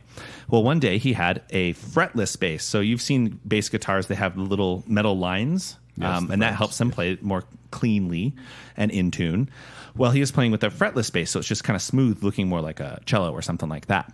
And he's playing some grooves, and the sound engineer is actually recording what he's doing through his vocal mic. And he's like, "Hey, man, that was actually really cool. You should lay some of that down, and you should do an instrumental on it." Well, considering it... Is that how record producers speak? Totally. It was really absolutely. Yeah, I've Hey, seen that. man, lay that hip track down. Slap in the bass. Hey, I've seen that thing you do. That's how it happens. Yeah. And so it was a bit of a challenge to play on this fretless bass. And so Neil Peart said, "Well, okay, you're playing sort of with a limit. I'll play with the limit here. I'm going to record some drums that are on a much smaller drum set. It's just like a 5-piece drum set, really small, like what most normal people use." And so they put together this drum and bass song, and we're like, "Man, this is really cool. We like it." They record it, and then they're like, "Oh, wait, Alex Lifeson's out of town. Hey, buddy, here's the music. Just fill in what you need to do." But by this point, they can do that. They can pull that off. The bass player and the drummer wrote a song, and then we're like, guitar player, fill in. And thus became their second or third instrumental on this album. Yeah, there's 3 of them, I think, on this album. Do you guys, I was going to say, do you prefer the instrumentals to the ones with lyrics, or do you prefer the lyrics ones? I can't pick. I mean, there's a lot of poetic songs that Neil writes, and Geddy kind of talks about how there's a mouthful of words to say because he's so wordy in his lyrics. Some of the songs are kind of strange, but some of them are very poetic, and I really like them. I do really like the instrumentals. I always listen to an instrumental if I can. Nice. Especially a Russian instrumental. I prefer the instrumentals myself. And then that moves us actually into the last studio album, which is 2012's Clockwork Angels. Just before this, the T-shirt I'm wearing, you can't see, listener, they did a tour called Time Machine. That was another one that I got to attend, and obviously Ryan did as well. And they did something really fun. For the first time, they actually played moving pictures in its entirety. And that's how they advertised it. On the tour for their newest album, well, it was playing the before. entirety, Like an in-between. Okay. Yeah. Okay. So this started in 2010. They played all of moving pictures. They opened the second act playing all of the songs in order. I'm sure fans were stoked. It was great. So Yeah. this is the one, Joel, actually to a comment you made earlier, this is the one where I was like, oh my gosh, they're playing all of moving pictures. Hey, Dad, we're going to this concert. Aw. Wait, finally? Yeah, finally. So now that But you I still knew had more to take about him. He still didn't take you. Oh, I took him. Yeah, Aw, it was good like son. a happy birthday, happy Father's Day, whatever. We went, and it was just a really cool experience for me. I got to sit there at the opening of the second act as they play through all of these songs that I love that my dad shared with me. I got to listen to them and we were just, by then the air had been filled with substance. And it was just, it was a good old time. So it's man. like, I loved it. That substance they talked about on Passage to Bangkok. Yeah. So it's like you had the talk, but in public this time. Yeah, definitely. Okay. Definitely. It's interesting. When my first tour was the first tour that they played 2112 in its entirety. Oh, that's funny. Yeah. Then You guys are so cute. on this tour that I saw, the Time Machine, they had 2 songs from their forthcoming album at the time, which then they put on the 2012 album Clockwork Angels. Speaking of concerts and tours, so apparently Geddy Lee, he just used like his own house amp. And fun fact, in most concerts, when you see bands and they have a ton of amps behind them, they don't really use them. They're just there for show. So what he would do is kind of make fun of the industry. And he wouldn't bring out fake amps. He'd bring out other things because he didn't want the concert to just be empty. And so he'd bring out first like washing machines or fridges. with T-shirts spinning around the whole time. And then rotisserie chicken cookers. Yep. And you would... How high was he? No, because it was a joke. He's like, hey, there needs to be something behind me. Might as well be making some chicken. Yeah, it was a comment on arena rock indulgence. Isn't that funny? It was awesome. So if you watch live videos and wonder why there's washing machines they're back the there, dad that's why. jokers, basically. Yeah, And pretty much. It's also funny because you'll get a guy that comes out and he'll baste the chicken as it's cooking. Yep. He's their hype man. And Did they he's give it to basing the the audience chicken. at the end? No. Does the So concert smell weird. like chicken, or is it just herbs? Oh, that would be the best. Just herbs. I love it. What do we have They've from this given to album? Costco. So from the final album, the song is Headlong Flight.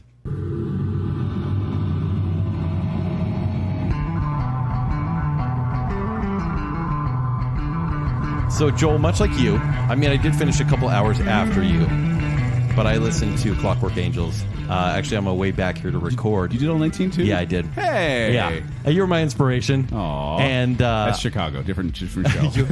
and this album, like, I got to the last couple and I was like, those were fine. I could see what they're trying to do, be more modern, and that sounds fine. This last album rocks. Like, Yeah. I was loving it. Huh. Yeah. And so I just think this is like a great note to go out on. Probably really bittersweet for a lot of fans, considering it's 2012. Well, and I heard, and this is something I heard kind of just watching interviews and stuff like that, that one of this guy was gushing to Geddy Lee just about their final tour, which is where they kind of got this farewell tour and like played essentially a greatest of all their albums, like from the earliest or from the newest ones back to the earliest ones, and that people got to see this kind of last hurrah, which I thought. If you're going to go out as a band, that's a fantastic way to do it. Yeah. Yeah, they did. So they did a tour for Clockwork Angels in 2012, and then in 2015 they were like, you know what? Alex Lifeson has some really aggressive arthritis and actually needs injections. And Neil Peart said, I can't drum like Neil Peart forever, and I'm not going to be anything less than myself. People expect me to be what I am, and I can't do this forever. And so they really went into this 2015 R40 tour, was the concert R40, tour. meaning Yeah. 40 years, saying this is the last one. And so they structured it in an awesome way where you kind of mentioned, Joel, they started with their most current music and they actually worked backwards in time chronologically. And as they did that, Kent, you mentioned they had stuff on stage and washing machines and things like that. They slowly started to pull things away on stage until at the very last song, they were in a high school gym Cool. on stage. Very cool. Playing just with small drum set and just no effects and pedals and anything like that. Just really broken down, really cool tribute to their entire career. Yeah, it was great. So you guys both went to that concert. Yeah, I was really glad that I went to that R40 tour. So Yeah, I'm sure a lot of people are kicking When themselves for that maybe was their not last going. tour? What year was that? 2015. 2015. 2015 was their so last tour. kind of a fun fact. We went with some buddies to that tour, and we were at this restaurant, and I'm sitting there with my acquaintances. I don't know if they're good friends, but I kind of met them and said Marley was sick of going with me to concerts. Your wife. And my wife Marley, and so she was. Hey, Marley.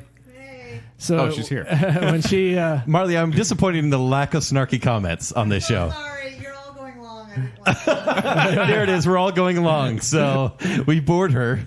But anyway, I'm at the restaurant, and who walks in but Joel and Kent. And I walked up to them and said, hey, are you guys going to the Rush concert? And Joel looks at me like, are you some kind of freak or something? What?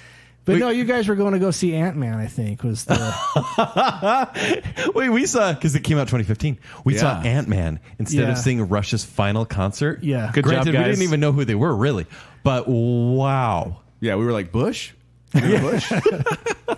Yeah. Live? Wait, and you thought we were cool enough to go to a Rush show? Cool, well, cool enough. Well, you know. Yeah. Wow. Yeah, that's a I weird- just couldn't figure out what else would bring you guys to West Valley of all places. But Yeah. Wiener Schnitzel, actually, and Yeah. Ant-Man. Yeah. I don't think it was a Wiener Schnitzel that we were at. I can't remember the restaurant, but Oh, that was funny. but it was like Smash Burger. It had to be Smash Burger. you guys must have been doing a screening at the Valley Fair Mall. Yeah. Or something. Yeah. That would make sense. Wow, Real that's classy. funny. Little connection there. That is crazy. Also, one thing. So we've talked about like their discography. So these guys were inducted into the Rock and Roll Hall of Fame in 2013 after 15 years of being in contention. They were right? initially eligible in 1998. Yeah. And they were passed up and passed up. Madonna got in the Rock and Roll Hall of Fame before they did. So when they actually were inducted, I guess they didn't really care. No, they definitely didn't. And it's funny, too, and very, very obnoxious. So they're finally inducted, and they played a cool sort of tribute with Foo Fighters. Foo Fighters played 2112, and it was awesome. Then Neil Peart goes up and gives a thank you speech. Geddy Lee goes up and gives a thank you speech. And then Alex Lifeson, who I said earlier is a goofball, steps up and for 3 solid minutes at least just goes, blah, blah, blah, blah, blah, blah, blah, blah, blah. Blah, blah, blah, blah, blah. For his speech? For his speech. Yeah. Once again, think about the washers, think about all of these things. They did not care about any of this. Were people annoyed, or stuff. did they like it? People got it, and then it was annoying, and then it went long enough that it kind of came back around. Yeah. But Baconsale. they got it. Yeah, people were laughing. They're like, this doesn't matter to them. They were passed up for so long, but you know what? Just let them have their fun. Yeah, Neil and Geddy kind of had some nice platitudes to say. For sure. Yeah. It was very nice. What are your final comments? Also, I would like to know your favorite songs. We've talked a lot about albums, but Yeah, maybe real quick. We got to go real quick, but your top your favorite 5. songs. I've actually got my list right here. Coming in at number 5, Red Barchetta from Moving Pictures. Delicious. Number 4, Free Will from Permanent Waves. Number 3, Tom Sawyer from Moving Pictures. Catch the spit. Number 2, La Via Strangiato from Hemispheres. And number 1 is YYZ from Moving Pictures. Wow. My top 3 favorite albums are number 1, Moving Pictures, and then probably 2112 and Hemispheres after that. I would definitely say so YYZ, YYZ, Limelight, Red Barchetta. I like Tom Moving Sawyer, Pictures. but I think it's too trendy? too overplayed. Yeah. Too trendy for Rush. Yeah. That's awesome. So Spirit of the Radio for sure. Farewell to Kings, Closer to the Heart. I've probably already hit 5. Yeah. So you like the band. Is that what Yeah, you're saying? I do. Yeah. Okay. Although you have mentioned, I think I'm Going Bald is your least favorite Yeah, song. I think I'm Going Bald is my least favorite song. It's really bad. And Just then like Beach Boys, She's Going Bald. It's just bald I was songs don't wondering work. what song that was. Yeah. Oh, yeah. Yeah. I would like to know your closing statements from both of you guys, because you're here to convert, and I'm not sure this show did it. So, first of all, nobody's still listening. If you're still there, Yeah. please share with us why people should love this very hipster band with a cult fan base. Why should people join this fan base? I think one of the reasons that you would be paid off in being a Rush fan is because of the Rush fans. It's such a passionate fan base, and you almost feel their energy. Seeing the shows, and unfortunately no one will be able to again, but seeing the shows, just whenever Neil Peart was going into a drum solo, seeing the hundreds of arms in the air drumming along with him in the air was just so fun. I think that as their music goes, I would honestly compare them to certainly classical music because of the musical integrity and the depth and the strangeness of it, but also to Shakespeare. Go with me here. Oh, boy. Shakespeare has some hits, some bangers, some all-timers. Shakespeare has bangers. And then there's a bunch of other stuff that's there The that historical is dramas. technically good, but you're like, oh my gosh, this is a lot. This is a lot. Yeah. Rush can really be that way too. Okay. There's a lot of it that can be a lot. But I would say if you really wanted to approach Rush, the best way to do it is by listening to their greatest hits album that was released, which is entitled The Spirit of Radio. It covers the band from 1974 to 1987, which is really, honestly, all that you would really need to do. I think that gives a great sampling of some songs from each album that are very listenable, that also give you the good flavor of Rush without getting into the heavy nitty-gritty that most fans do. So if I was to make any recommendation, it would be listen to the greatest hits album, The Spirit of Radio. I would say they're the musicians. So the people that you like to listen to, if you're into rock, they listen to Rush. Give them a shot. I mean, it's got some complex music. They've got some poetic lyrics. And then there's just decent, down-to-earth guys. They're not like they're party hard kind of rock guys. They're in it for the music. That's why they're there. That's what they're passionate about. They're not really there for the lifestyle. And that was one of the things that I really liked about them. It's just a lot of enjoyment for me. A lot of technicality, a lot of great intellectual lyrics as well. So that's my plug. Okay. So there you go. Let us know if they have convinced you, especially you ladies out there. Let us know if ladies. I think they all stopped listening as soon as they heard it was Rush. Yeah, probably so. But let us know if you're going to, if you've heard of Rush before, let us know. And then if you haven't, let us know if this changed your mind and you want to give them a listen. We do have that sampler platter on baconsale.com as well. And right now we'd like to give some love to our patrons, if we may, including the I Am the Listener tier, which includes Scott Sprague, Crew Dutler, Adrian Gray, Terry Finley, Sean Sanquist, Alicia Bass, Braden Winston, Jennifer Kokowski, Krampus801, Chris Stroud, and Kyler just wants Joel's approval.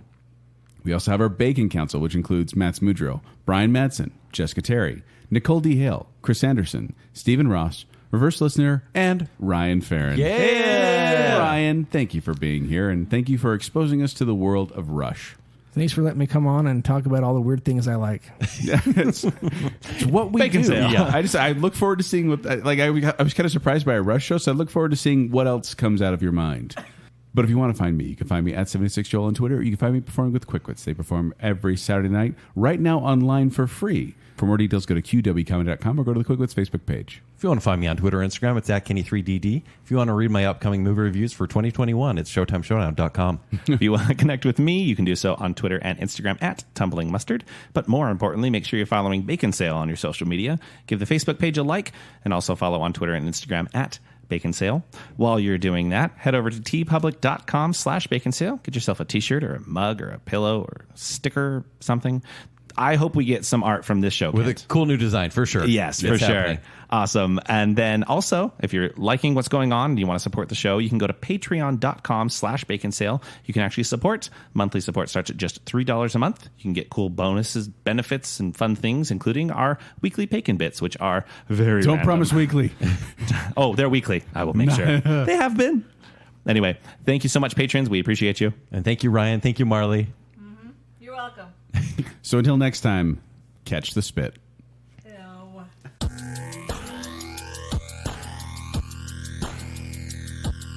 I was going for Geddy Lee, but I think I ended up at Jack Black. Did you put the pre-show Kinkle?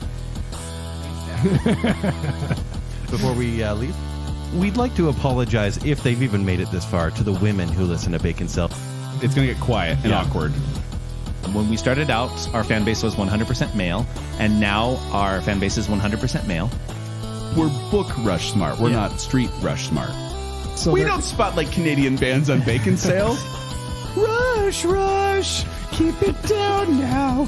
This is scary. Get ready to have some energy. Leave me alone. All right? It's kind of sounding the same right now. The really high-pitched guy who sings like this Yes. the entire time he's Basically. singing. Some of these songs they have, Kent could go to the bathroom in that time. Yeah, it takes a long time in the 14 bathroom. minutes, that's all. You can get mad at him on the show. I do all the time. What? Dolly Parton's your Rush? Yeah, she's my Rush. Wilford Brimley was in Rush. He was. He's their manager. It's like we're playing D&D. I am Vitor, the snow dog. You're getting on us for wasting time? Let's get on with it, gentlemen. If you bring up Xanadu, I'm going to talk about Xanadu. If we're getting Olivia Save it Newton-John, for we're the to Xanadu Grease, show. then we're getting to Grease too, and we do not have time for that. After that one is Permanent Waves. Hemisphere. Oh, Hemisphere. Sorry, yeah. Ryan just got Zack. Awkward. We can cut that out. It's okay, Ryan. So yeah, Joel loves Phil I Collins do so love much. Phil Collins. I always smugly look at him whenever we mention Phil Collins. Oh, and they're very vocal. The 12 of them. These guys are just so exciting. I mean, what can I say? Is it because their music only appeals to the Y chromosome? Is that what it is? It's about being tough, Joel. it's kind of more about environmental impacts and whatever. Oh, he's a performer. I still wasn't alive yet. You hadn't had the talk yet. Now we're in the 90s, boys, and I'm officially alive at this point. My girlfriend and my favorite band are in Canada. And I won't get into it because it's super nerdy, but I'll just basically say... Oh, because this show hasn't Right. been? So it's like you had the talk, but in public. Wiener Schnitzel, actually, and Ant-Man. Shakespeare has bangers. So there you go. Infectious monkeys. Did you guys know that? They infectious grooves. Not infectious monkeys. They were influenced by Rush. I'm so confused. Just cut that out.